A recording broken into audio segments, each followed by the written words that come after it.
जोरात भांडण सुरू झालं. कोणी काही माघार घ्यायला तयार नसतं.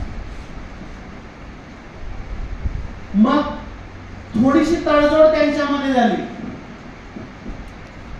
म्हणलं आपण एक काम करू, आपल्या शहरामध्ये जाऊ आणि शहरामध्ये जो सगळ्यात हुशार माणूस आहे त्याला विचारू की बाबा आमच्या दोघांमध्ये कोण मोठा आहे तू सांग.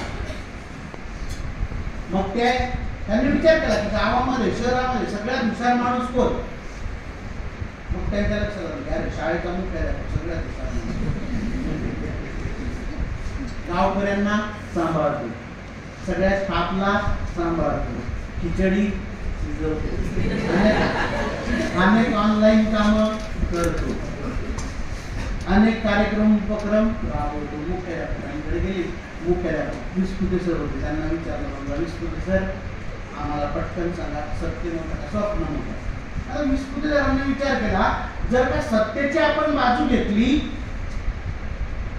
तर स्वप्न आपला शालेय पोषणाहाराचा गोड बाहेर आणल्याशिवाय राहणार नाही.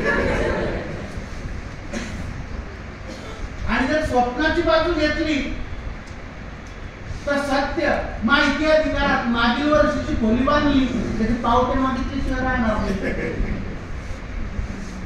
मुख्याध्यापकांनी भूमिका घेतली बाबा मी छोटासा माणूस आहे, मला काही तुमच्यामध्ये भेट करून सांगता येणार नाही. नेहमीप्रमाणे मुख्याध्यापकांनी भूमिका तुम्ही पण आपले तुम्ही पण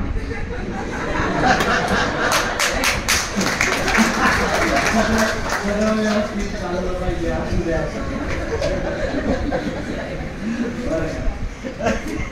भांडण काही सुटलं नाही मंडळी. भांडण डायरेक्ट यांना ब्रह्मदेवाकडे गेलं. ब्रह्मदेवाकडे भांडण गेलं. ब्रह्मदेवाला विचारलं सत्य आणि स्वप्नानं म्हणजे ब्रह्मदेवा तुम्ही सांगा आमच्यामध्ये नेमका कोण मोठा आहे. ब्रह्मदेव हुशार होते. ब्रह्मदेव म्हणले अतिशय सोपं, तुम्ही पृथ्वीवर जा, एक छोटी परीक्षा घेतो आणि त्या परीक्षेमध्ये जो पास होईल तो मोठा.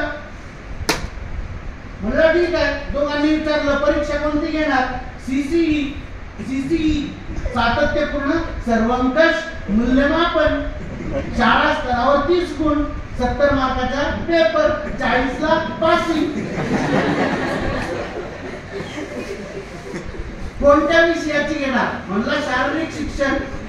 म्हणलं अतिशय सोपं, काही शिकवले नाही, रेकॉर्ड ठेवले नाही, परीक्षा पेपरच नसतो, डायरेक्ट पास.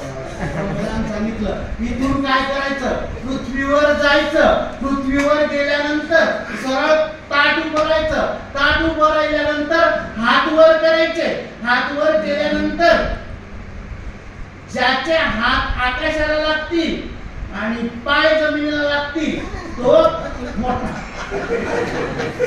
असं म्हणल्याबरोबर तो वजन पटकन आले. स्वप्नानं टुंकन उडी मारली, उभं राहिलं आणि हात वर केला.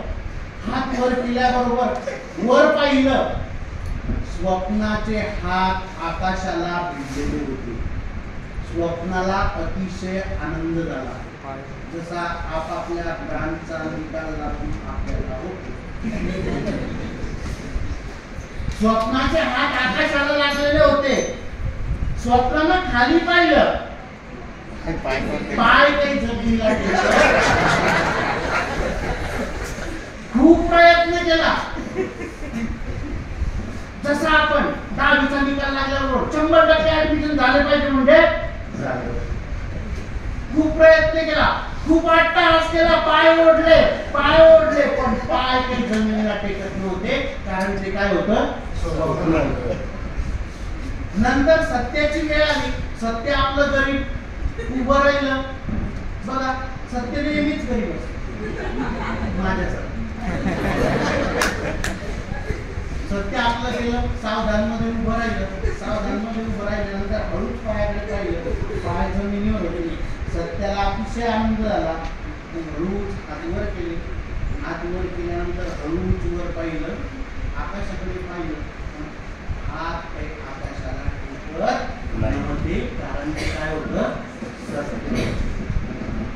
मित्र लक्षात घ्या, आपल्या समोर 21व्या शतकात असंख्य अडचणी असू द्या, असंख्य वेगवेगळे विरोधाभास असू द्या,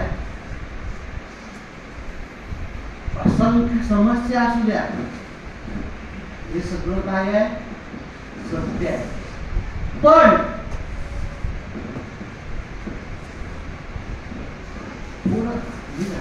नंतर काय झालं?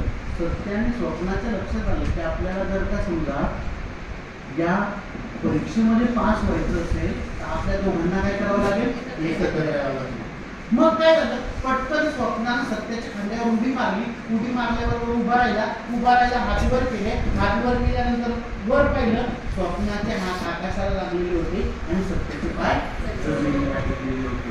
दोघांच्या असं लक्षात आलं की आपल्या समोर किती अडचणी असू द्या, किती समस्या असू द्या, आर्थिक असू द्या, सामाजिक असू द्या, भावनिक असू द्या, किती असू द्या, आपले विद्यार्थी कसे असू द्या, हे सगळं जरी सत्य असलं तरी शिवाजी महाराजांचा इतिहास, शिवाजी महाराजांच्या जीवनाचे पैलू विद्यार्थ्यांमध्ये उतरवणे हे आपलं काय आहे?